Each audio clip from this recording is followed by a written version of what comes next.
Welcome to the Money Made Human podcast.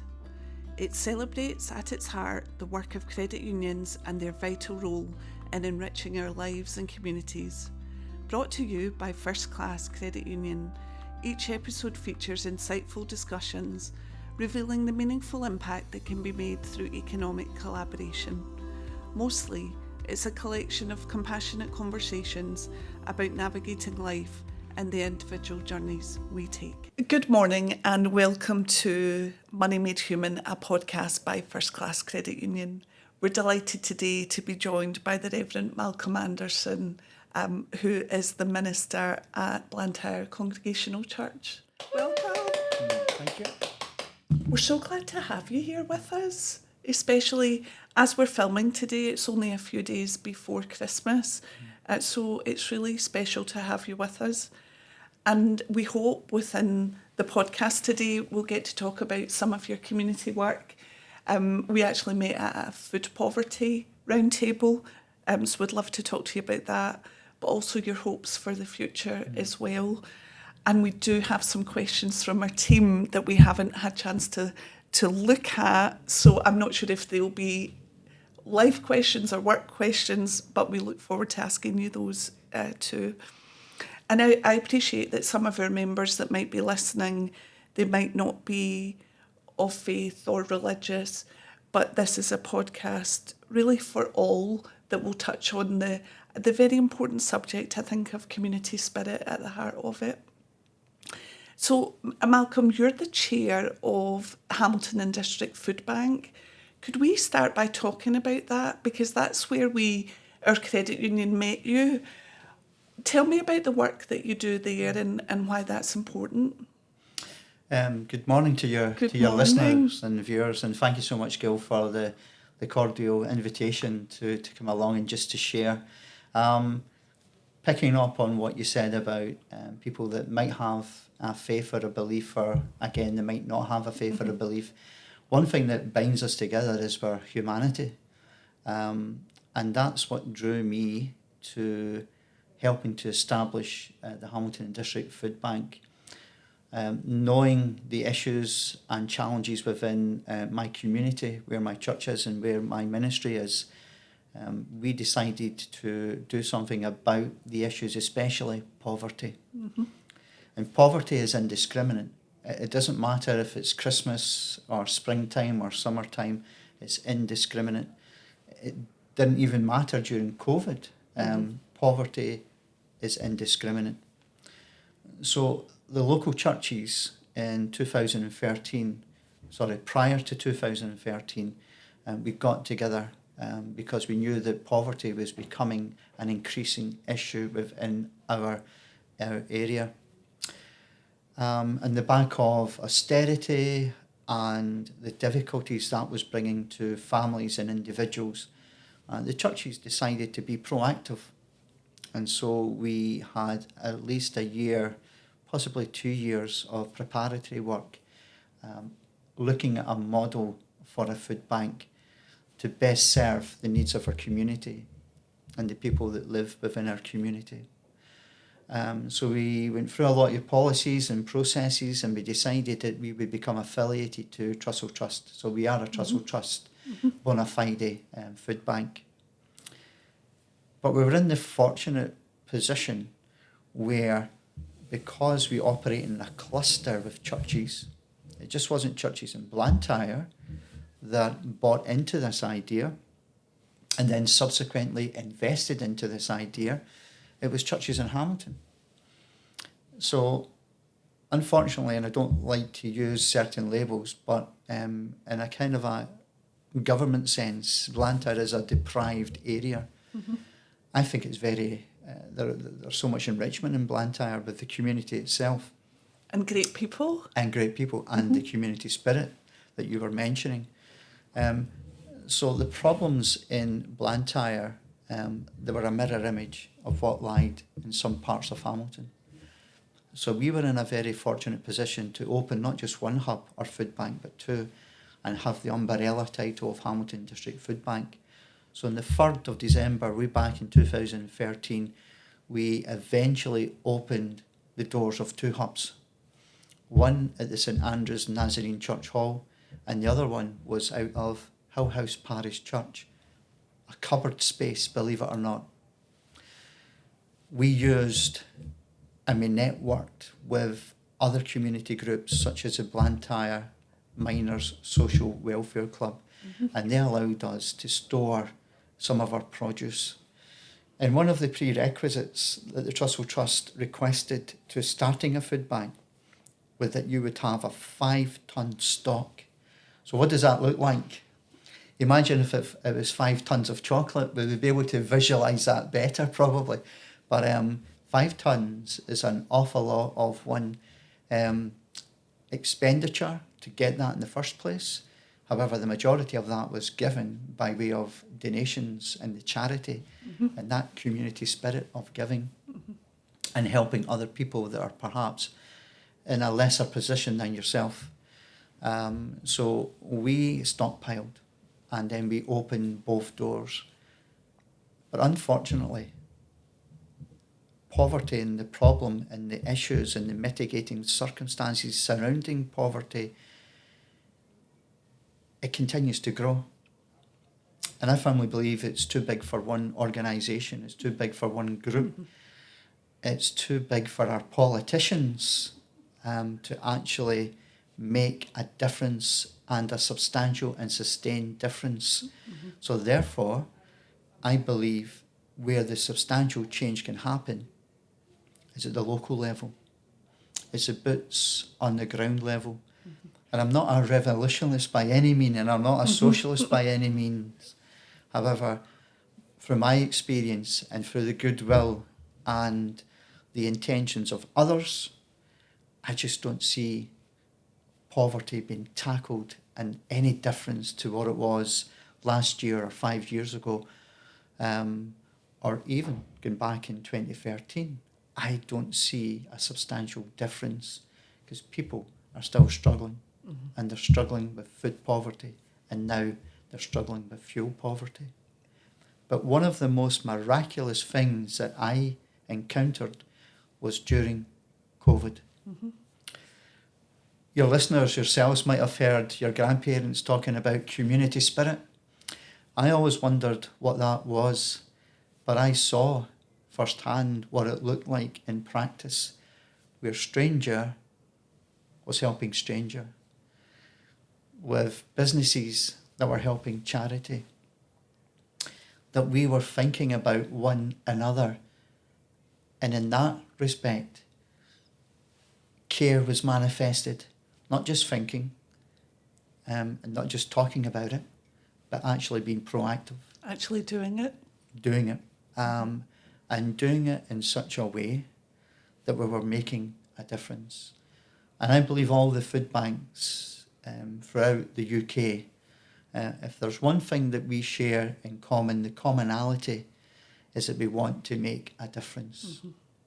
And we want to play our part in trying to make our society a more fairer, just, and with a measure of equilibrium for everyone, no matter what their status in life is. I know that the Scottish Government recently said that one of their biggest items on their agenda is to eradicate child poverty in Scotland. We heard at the food poverty group that we were at a couple of weeks ago that there's an increasing number of families attending food banks, whereas before it might have been the single man as a profile, but now there's more families, more children. What do you think about the objective around trying to eradicate child poverty? And are you seeing an increase in families in terms of the food bank usage? It's a massive problem, child poverty. 1 in 4 children are in that category and they're being labelled. This morning I was at Calderside Academy leading assemblies, and I know firsthand my involvement as a school chaplain, but also our involvement there as a food bank. The depth of poverty where children go to school without even having a breakfast. Caveat with that would be the educational attainment gap, and I'm not trying to be political, But how can a pupil perform to their best if they're running on empty? How can your car perform if the car is running on empty? It will not get you to that destination. And unfortunately, with the tough decisions that Holyrood and then the local government has to make, for instance, regarding the transportation issue, where if you stayed within a radii of 3 miles to a higher place of education, a high school, then you would not qualify for free public transport and you would have to walk. So the politicians talk about the educational attainment gap. But again, how can a pupil perform when they have to walk the best part of 3 miles because they don't qualify in all types of weather and in all scenarios? Plus, they're going to school hungry. Perhaps on an empty stomach. And on an empty tank. They're not going to solve the educational attainment gap in that respect. But getting back to that and just taking a step back, Scottish Government found money to subsidise PPE equipment during COVID. They found money from other sources to fund other projects. Why can the Scottish Government not fund a project for all our schools to ensure our children have a proper, nutritious and wholesome breakfast to start off the day? Because we are always told by the experts, breakfast is the most important meal of the day. So if that's the case, and they're the experts, why is the Scottish Government not listening?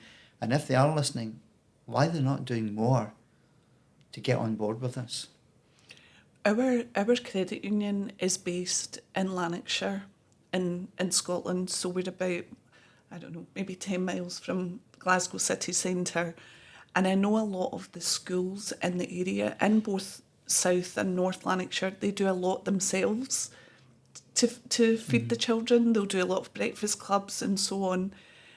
How is that involving food banks too? Is that involving a deeper sense of community too?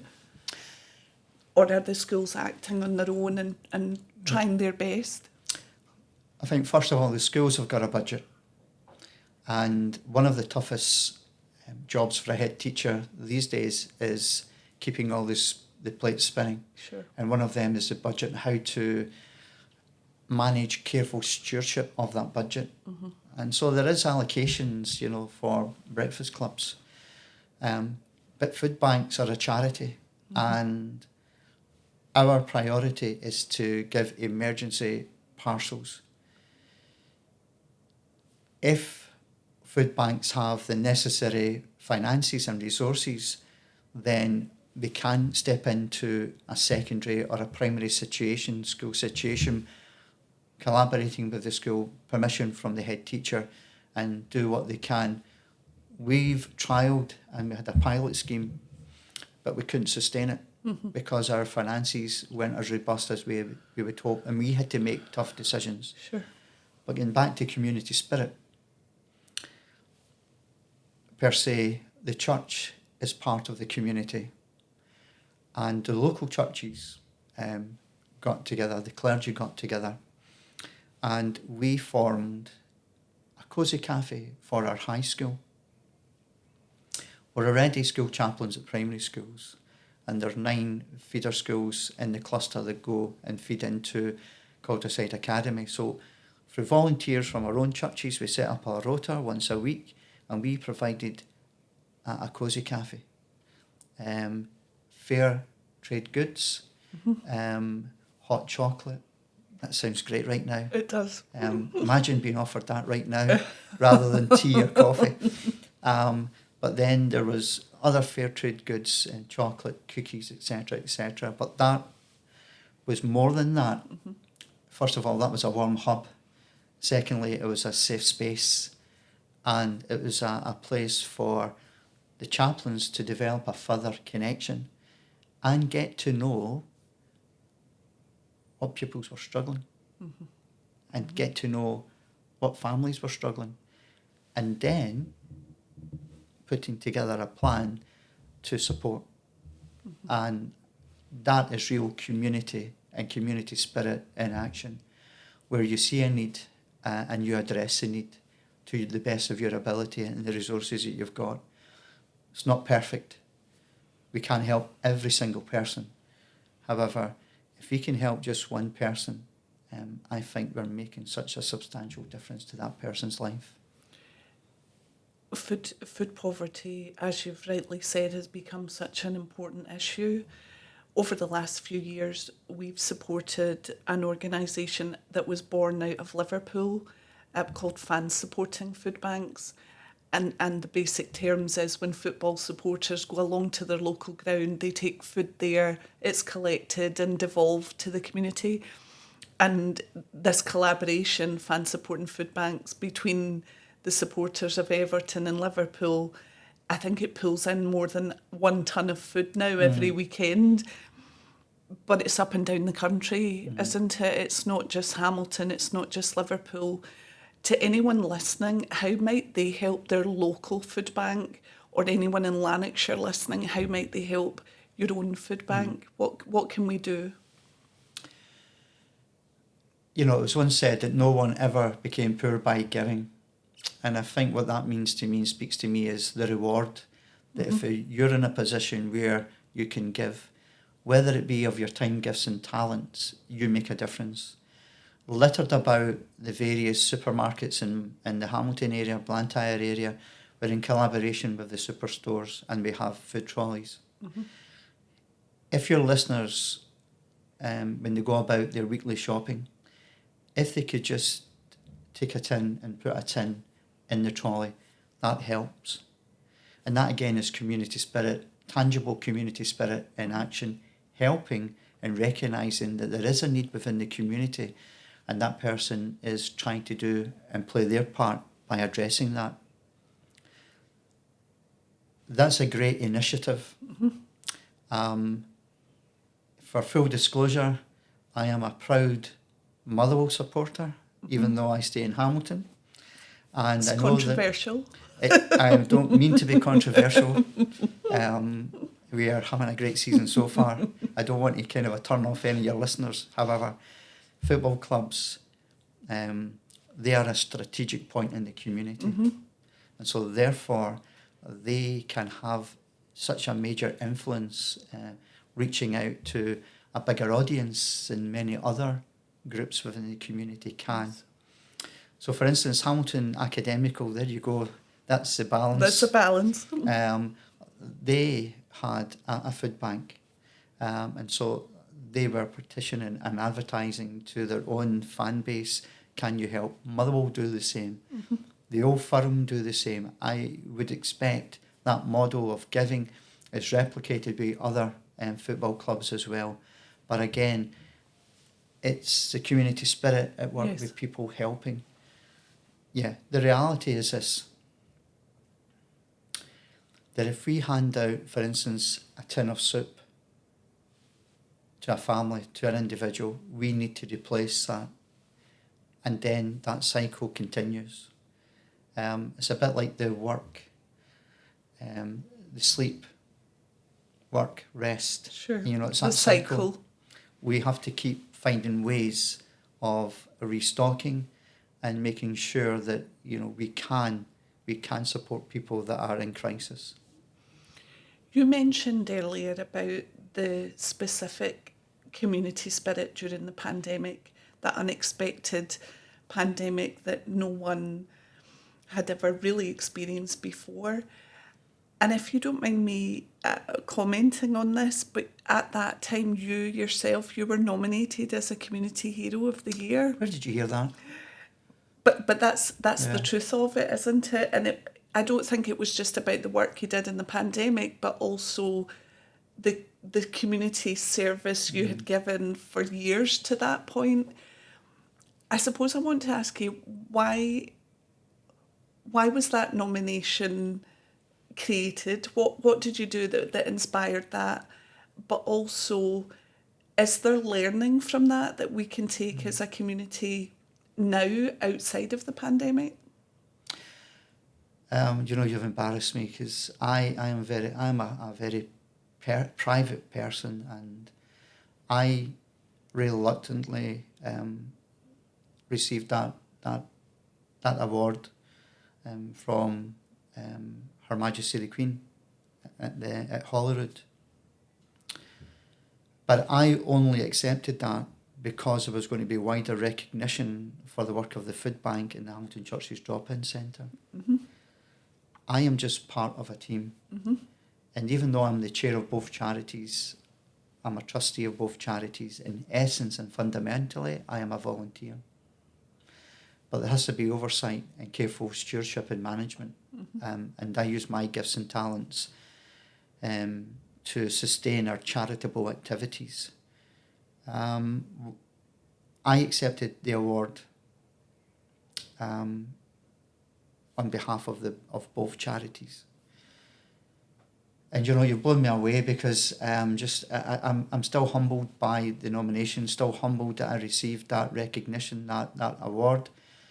But more than it being an award, it was a reward for the volunteers and what we do together as a team to sustain our charities. What did I do? Didn't do anything different than I'm doing today. And it was just a case of the spotlight fell on groups that were going above and beyond during COVID by keeping the doors of the food bank and the drop-in centre open and keeping us operational.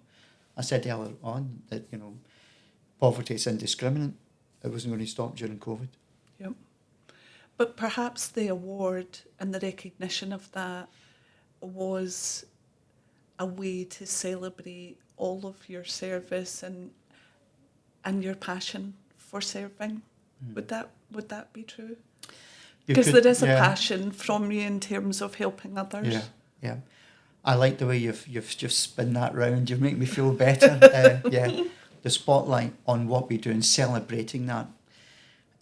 There's an irony in that celebration, because celebration is something of joy and of great happiness and a sense of achievement. And I don't see that in poverty when people are struggling, but I see the celebration and the joy when people come together to tackle something and to tackle such a major issue.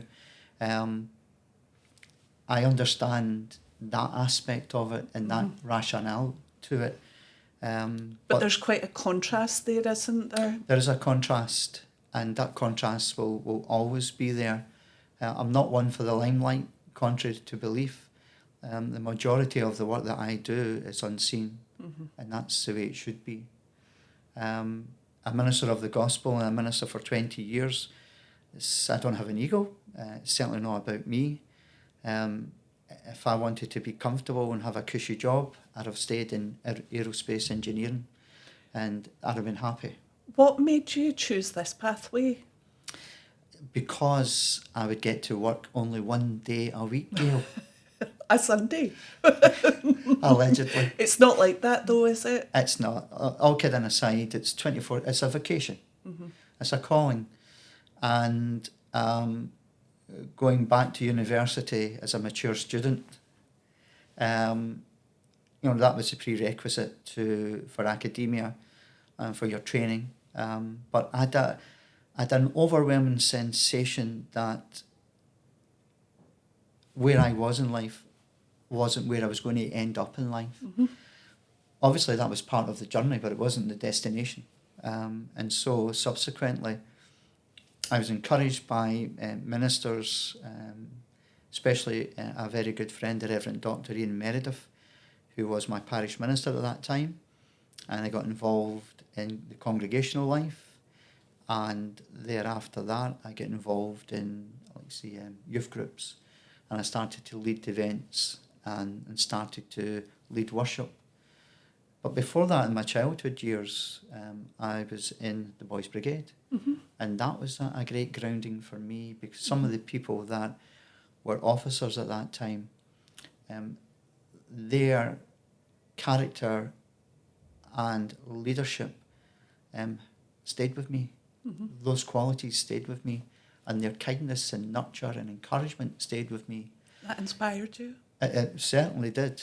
And one of the greatest rewards that I have ever had was being asked to give back to the company that I was in, 9th Hamilton, attached to the Whitetail Parish Church and the Gilmer Memorial Church, and be the inspecting officer. And it was the existing officers who were still there, Bill and Gladys Gibson, who have since passed, but they gave a lifetime of service to the Boys Brigade family. And has that helped you, because you also, as you've said, you're the chair of the Hamilton Churches Drop-In Centre, and I know I think there's some youth work attached to that.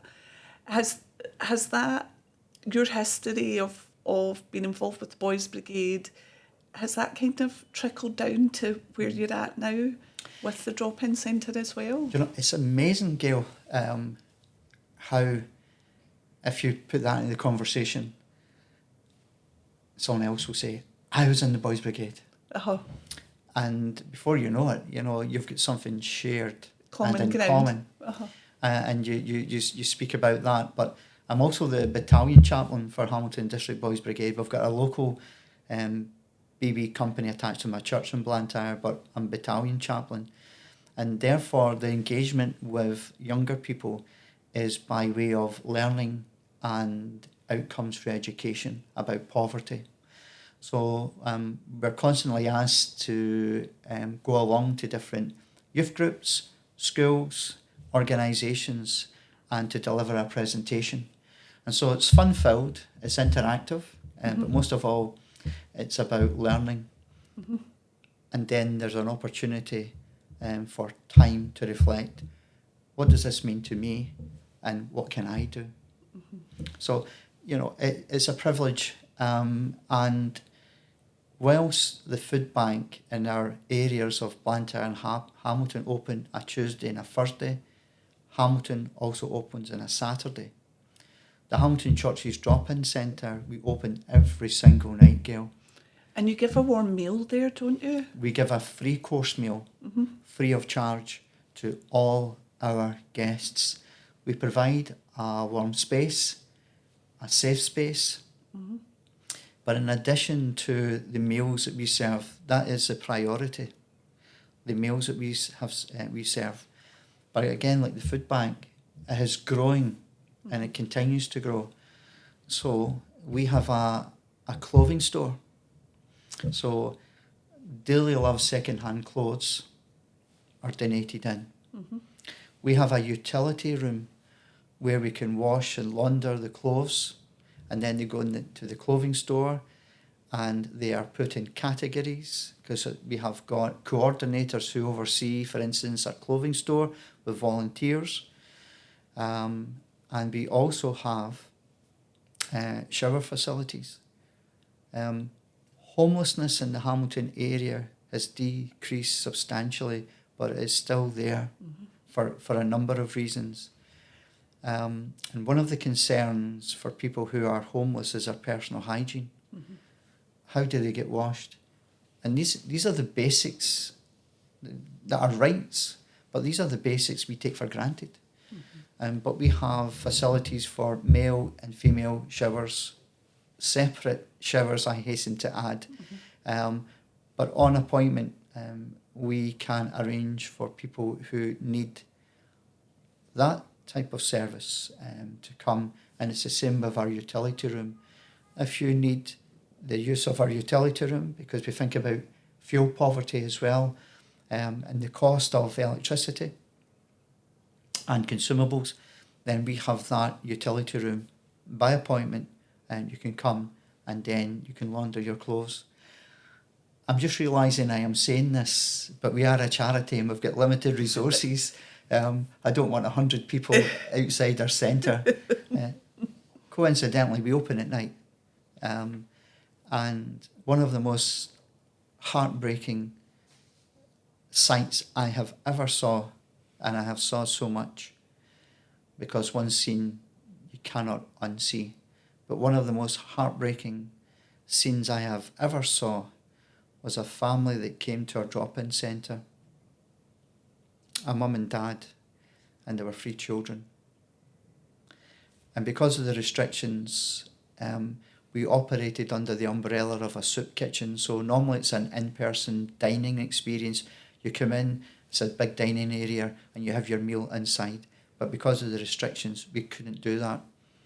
it was a bit like the restaurants. You know, restaurants had to close, but then they fought outside the box. So this was during the pandemic? This was during COVID, during the pandemic.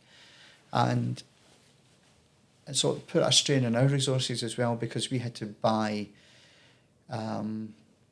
additional resources like cutlery, plastic cutlery, boxes, plates, napkins, etc. Disposable things? Yeah. Yep. Things that could be recycled as well, because the law on that changed, and we had to be compliant. So it put extra strain on our resources, limited resources. But one of the most heartbreaking scenes was when that family came, and they had to have their meal on the tar macadam outside our centre. You know, you think about animals. Animals have a better environment at times, but that was the environment that we had to work under. And this was because of all the restrictions? That was because of the restrictions were enforced. And it was bizarre, because at the same time you had your social distancing. And there were a big issue on the ventilation as well. And I'm not saying this was easy decisions by the government or by the think tank.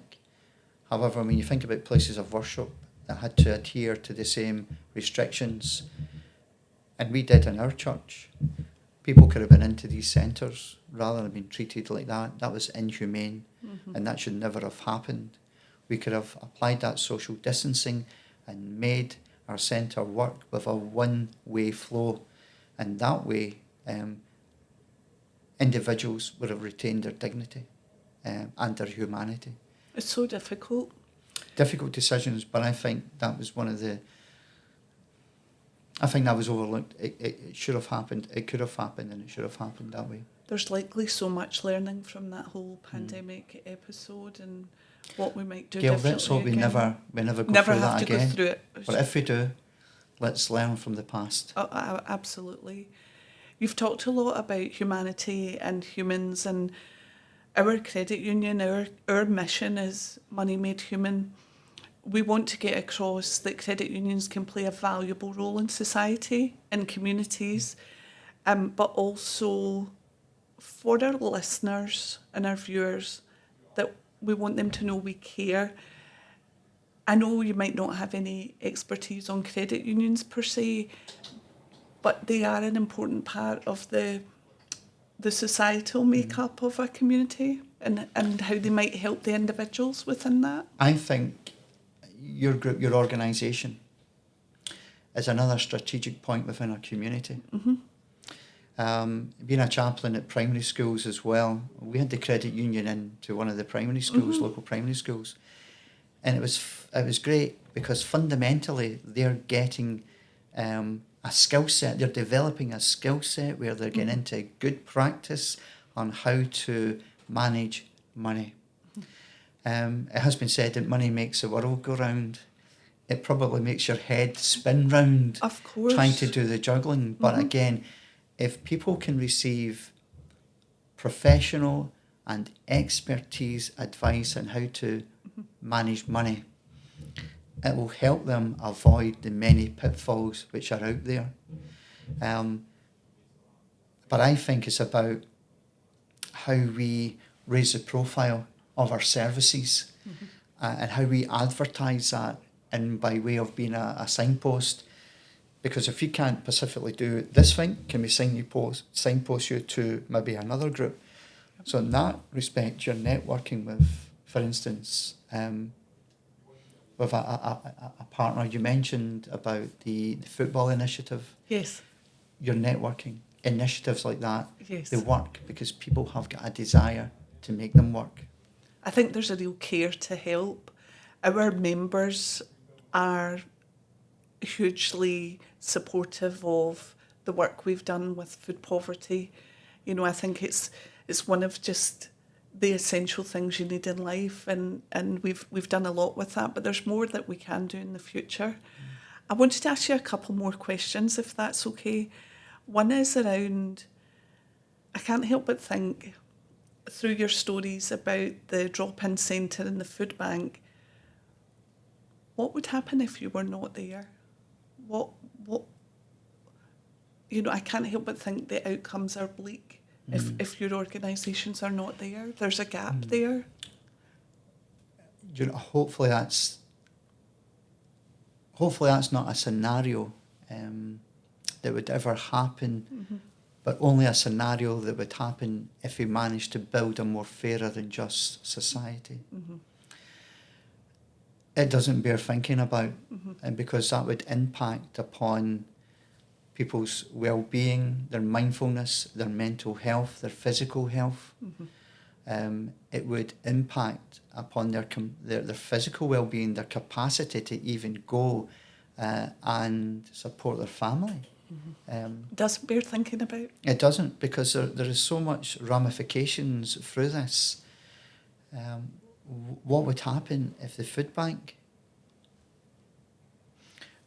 unfortunately, I think you would have more people turning and going to our street corner, outside our banks, outside our shops, and they would have signs. Begging for help. Can you help me?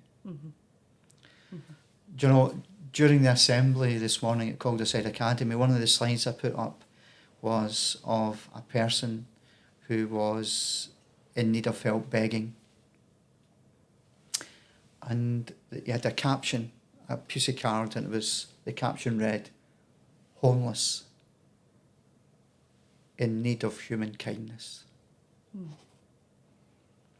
So if we It's quite truly profound.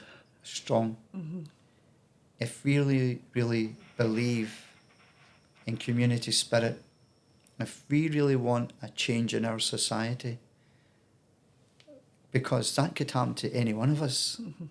That's a scenario with we've had nurses and teachers at our food bank. We've had ex-clergy at our drop-in centre. That could be anybody that could turn a corner and a wrong corner, and they could end up trying to use these much-needed places and beacons of hope. And that's what they are for many people. They're a place of hope where they know they can go and get supported. What is your hope for the future with regard to the food bank and the drop-in centre? Would you like to see that grow? You want to support more people? Obviously, putting this message out, we hope there may perhaps be offers of support in turn, but what's your hope for the future with it all? The food bank has been in existence in Hamilton and Blantyre this will be the 13th year. The Hamilton Church's drop-in centre has been in existence for the best part of 34 years. So poverty and people in need and people in crisis has always been there. There's always been a need, and it's how you respond to that need. It might be wishful thinking, but I would rejoice in the day that the centre was closed and food banks were closed, because it means that we've went to that place where we are fairer, where our society is more just, and there is an equilibrium of sharing of wealth and resources. I am not a pessimist, I'm an optimist. My glass is always half full, not half empty.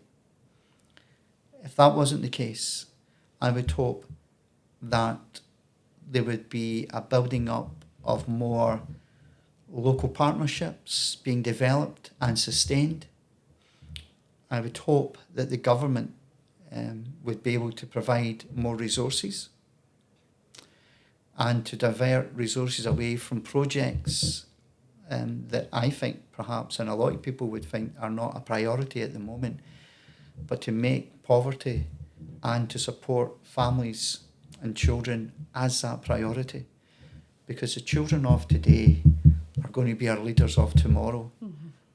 And they will have to come through what we experience at the moment and what they're experiencing regarding child poverty, fuel poverty, social isolation, and all these other topics that now become sound bites. They flow from our lips, but what are we doing about it? It's such a difficult subject, isn't it? And so much to kind of add into the conversation that might be of help. Malcolm, let me ask you some questions from our team. Oh, I'm dreading this now. Now, I don't know if Are they some anonymous? Yes, some of them might be work, some of them might be life. Well, see if they've actually put their name on it. I will hunt them down if they're difficult. We've got numbers 1 to 5. Which one do you want to start with? See, before I do that, could I just add one last thing, please, to your listeners? If you would like to volunteer at the Hamilton Churches Drop-In Centre or even at the Hamilton District Foodbank, please, get in touch. We'll put links the details. out, Yeah, the links. for sure. That would be amazing. And I would like to thank yourself, Gayle, and Stacey. Yes. And your group here, First Class Credit Union, for making that financial donation to the both charities, the Hamilton Churches Drop-In Centre and the Hamilton District Foodbank. So I was trying to stall for time here, regarding the question. No, listen, thank you for raising that. And our donation was given on behalf of our membership. We do this quite frequently with food banks up and down the country. We've supported, as I said, Fans Supporting Foodbanks out of Liverpool for a while.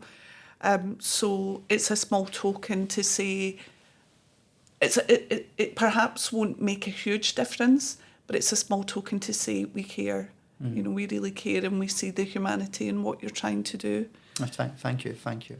So numbers 1 to 5. Do you know what? I will take it in decreasing order. Let's start at number 5. Okay, perfect. Can I take the 4th and 5th Amendment? This is a lovely one, and actually it was something I wanted to end our conversation on. Well, I'll put that for number 1 then. Oh, will we keep that? Yeah, okay, Let's keep it for the end. I'll take your counsel. Perfect. So we've got... it goes back to your award, actually.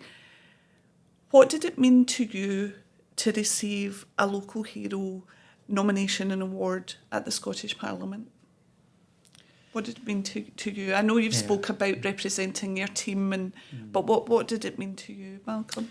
Well, the award was nominated by Monica Lennon, MSP, and myself and my wife Jacqueline. We went to Holyrood at the opening of the Scottish Parliament. But for me, it meant recognition, not from a personal perspective, but recognition of what we do by way of the charities that I'm involved in, and how that award was a reward, and it helped to raise the profile of what we do and why we do it. And I don't think there is any higher echelon where you can share that. And I was really proud that the work of the volunteers, we have 130 volunteers at the Hamilton Churches Drop-In Centre because we need that. It's opened every night. And I think we've got about 30 plus volunteers at the Hamilton District Foodbank. So it was recognition for the countless hours and weeks and months that these wonderful volunteers, they invest into these charities. So in essence, that's what it meant for me. And would your family have been proud of you?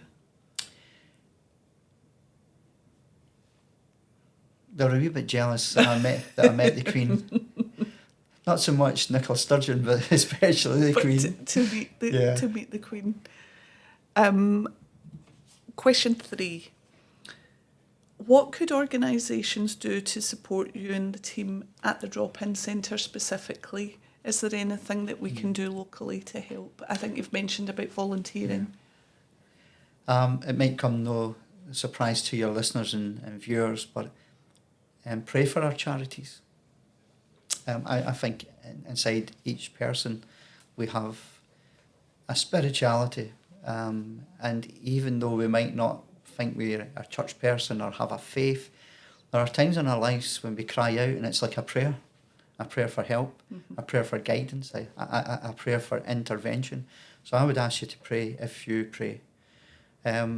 Secondly, more tangible, just what I said earlier, when you're doing your shopping, pick up an extra tin from the shelf, and then if there is a trolley on behalf of the food bank, then put that in the trolley.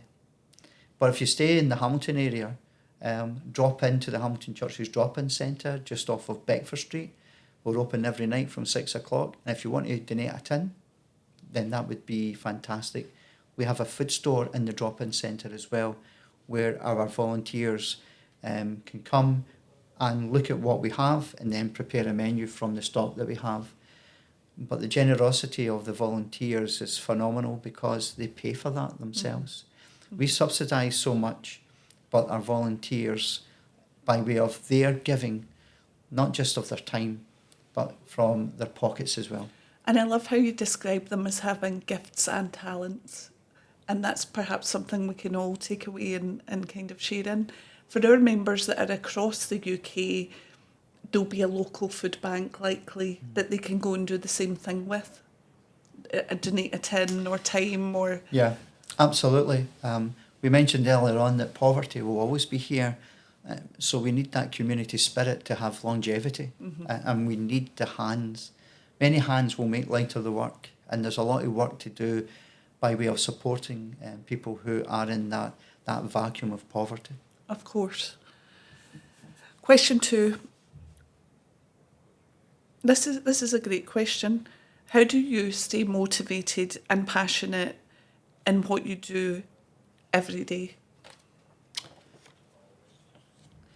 Probably from my childhood days. I'm a working class guy. I will always be a working class guy. I've been in company of the King, the Queen. I've been in company of people that are probably in the lower rung of the ladder. And regardless, there's no airs or graces about me. But my grounding comes, and my inspiration, I think, comes from my childhood days. I have 3 brothers, and I had a sister, so my sister passed away a few years ago. But there were 5 in our family. My mum and dad and my auntie stayed with us, so things were tight. I was the wee boy that went to school hungry, holes in his shoes. And as you grew and became older, you realise there were a difference between your friends. They had and you didn't. Mm-hmm. So I know what it feels like to be one of the least and to go without. You know the struggle. And that is a motivation every day. Scripture tells us, there by the grace of God go I. What we mentioned earlier about the food banks and drop-in centres, it could be me, it could be you if you take the wrong turn in life. Mm-hmm. We just don't know. But that grounding will never leave me. And my inspiration is seeing people that have been helped, and then guess what? This is amazing. They've went to the food bank, they've went to the drop-in centre. We have helped them, they have received help.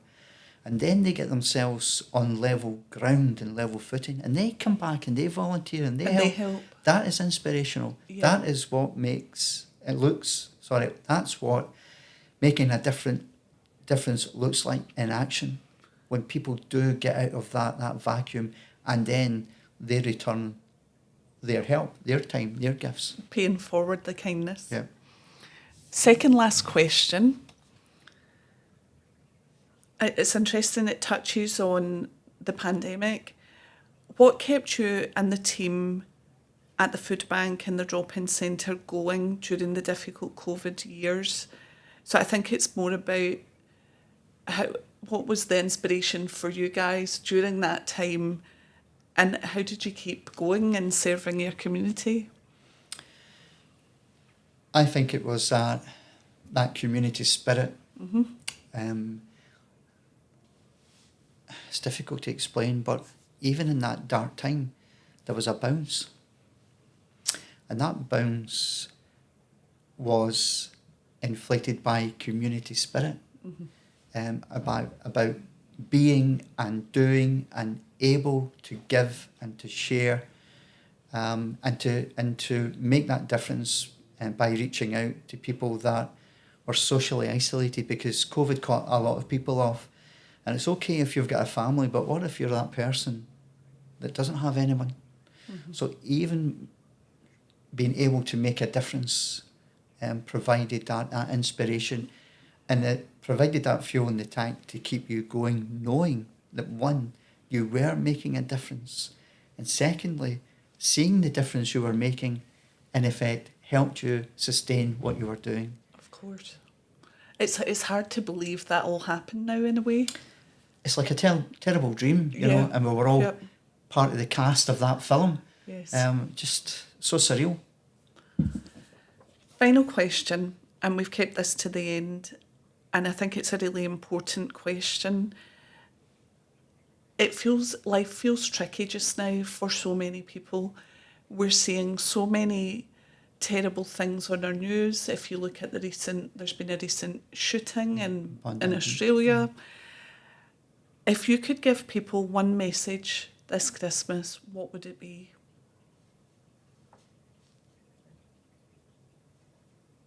Because I think we all need some words, even if we're not of faith. Yeah. What would your message be to everyone?